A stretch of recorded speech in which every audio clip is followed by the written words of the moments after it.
to be better than you were, or do you feel like you're like, you know what, I could kind of slow down a little bit?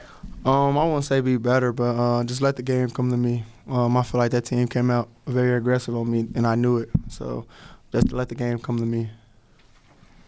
What was today like for you? Was there a lot of meetings and things like that about how to tighten up defensively, or was it just everybody knew what they had to do and that's how you approached the game? Oh yeah, we definitely tightened up our defense a lot today during shoot around, and I feel like we came out and executed it very well. So that was a good job today. So coming off of your 40-point performance, of course you didn't put the same numbers today, but you have 21 points, 5 assists, 7 rebounds. What does it mean to you to be able to be so well versed in your contribution to the team night in and night out? Like I said, I come in every day and work hard. The big word that I use is be consistent. Try not to force nothing, honestly. Just let the game come to me, like I said in the beginning. It's going to come. You talk about working hard, the consistency, like you have those back-to-back double-doubles. I'm just curious for you, what do you think your biggest strength is? Because, like, you're all over the place. I'm very versatile, honestly. Like, I don't really, like, go off, like, my biggest strengths. So I find every little thing that I can do out there on the court very well, so. This felt like a real character win for the team, obviously back-to-back, snapping a 5-game skid, and flipping the script from yesterday. You had 80 points in the paint yesterday. Today you guys were plus 24 in that regard. What changed, and how are you guys able to have so much success at the rim today? Like our approach coming in today during film, I feel like we was ready from the get-go. And I feel like if we just come into games like that, come out on top every time. What's your communication with, sorry for asking this, but with like the Raptors? Have they been talking about certain things they'd like to see from you? I've been talking to James Wade. He's been texting me every night, just talking to me about the game, congratulating me and stuff. But, you know, I'm definitely keeping in touch with them every night after my games. They're watching, so all positivity. Highlighted when I was reading out your line that you had 2 big blocks in that, and that was a big sequence of this game. Could you just take us through your game today, matchup that you had with Jelly, and all the fight that happened? Today was a good win, you know, for everybody, you know, in the organization. We fought hard. We competed for 48 straight minutes. We were together. We executed, you know, Coach Eric's game plan. And, you know, we just made all the 50-50 and hustle plays down the stretch. And, you know, I got to give credit to my teammates, man. Everybody that came in contributed. What are you working most on right now? You obviously got a really deep 3-point shot. Steals is a big part of your game. What's your focus right now with your practice in these games? Winning. I mean, I just want to win games. I mean, today was a good one. Hopefully this can, you know, get the ball rolling and we can get a couple wins, you know, on the road. How often are you practicing that logo 3?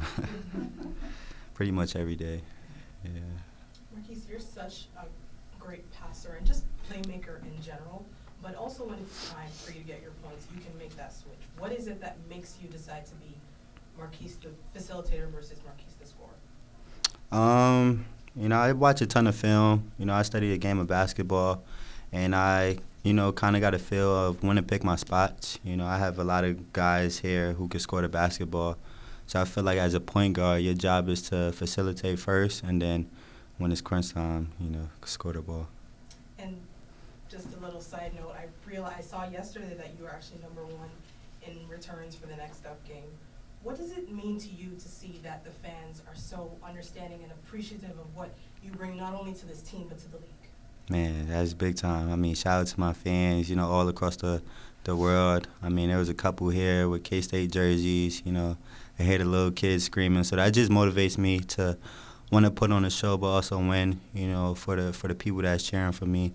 And it's just great to see that, you know, the G League is having like a all-star game thing. I didn't know what it was about, I'm not going to lie, but now that I know, it's great to see that I'm #1 in voting, so keep voting.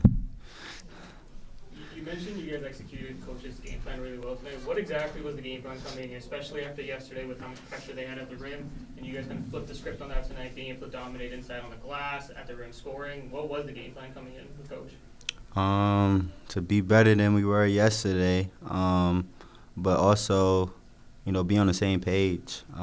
Yesterday we messed up on a lot of coverages defensively, and we allowed, you know, some of the guys to get hot, like Jelly Walker, who had 2 big games, so shout out to him. and their first, 2 quarters, they hit 9 threes, and then they finished with 15. So, I mean, we really locked in, down the stretch on running them off the three-point line and just finishing. What did you do differently from yesterday? I think our switches were a lot cleaner. There wasn't a huge overhaul in the game plan. There were some minor tweaks for sure. But it was better execution. The guys were a lot more physical.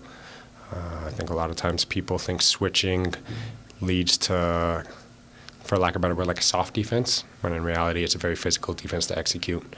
And guys were more locked in, pushing the screeners up, letting guys slide under, and then really being aggressive onto the ball to make them retreat dribble. And when you have your staff, you kind of assign everyone a different game to scout. When you have a back-to-back series against the same team, is it the same coach scouting the same? Yeah, it is. But so it was Matthew Gray's scout, and he is unbelievable at his scouts, but it's been a heck of a coincidence. He had Capital City for a back-to-back, and after the first game got sick and couldn't do the second one, and then today lost his voice. So both times he's had back-to-backs, he hasn't ended up doing the second one. But yes, in general. If it's supposed to Matt's be. not healthy, we'll be winning.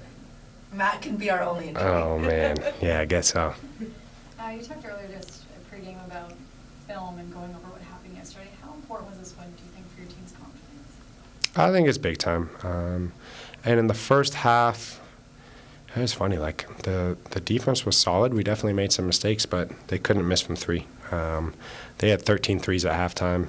13 made threes at halftime, and a few of them were like earned. Like they played good actions, and we messed up our coverages. And then some of them were just great individual skill. So we really ramped it up for the second half, made it a clear focus to take away the three-point line, and it was great. They ended up with 15, helped them to 2 for 10 from 3 in the second half. So not only was it game-to-game adjustments, but also halftime adjustments was big time too. A lot of us like the matchup of Markquis versus Jelly. Yeah, me too. Really, really, really hard-nosed and guys that really play with a lot of heart. Markquis obviously had a great game for you, a lot of really deep threes, a lot of crooked numbers on his line as well, with steals and things like that. Can you just tell me about how he embraced that matchup and how he was able to help the team get the win here? Yeah, don't forget about the 2 blocks too. I'm sure that one block he had where he kind of roofed him, then we went in transition, he threw one behind the back, he got it back, threw another one behind the back. I can imagine this on Twitter quite a bit already. So, yeah, his defense was great.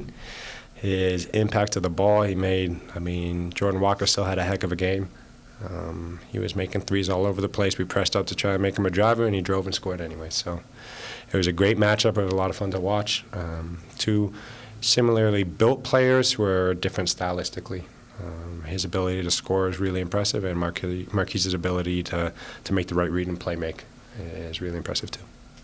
Coach, Omax had that Canadian bump going on in the first half. He had 18 at halftime, 7 of 9. In the second half, only 4 points, and they all came at the free throw line. What did you guys change, and what adjustments were made to kind of help limit that? Yeah, we tried to really key in on the matchups, and then he became, they were mixing up who was screening, but a lot of times he was trying to be the screener with Greg Brown out. And we got extra physical with him to kind of hold him up at the point of the screen so he couldn't roll our guards down and try and keep him more on the perimeter. And then I thought our gap help was a little bit better against him, so he was playing in more of a crowd. But he was still able to get a couple clean looks, and I think it's just, at times, it's a make-or-miss league.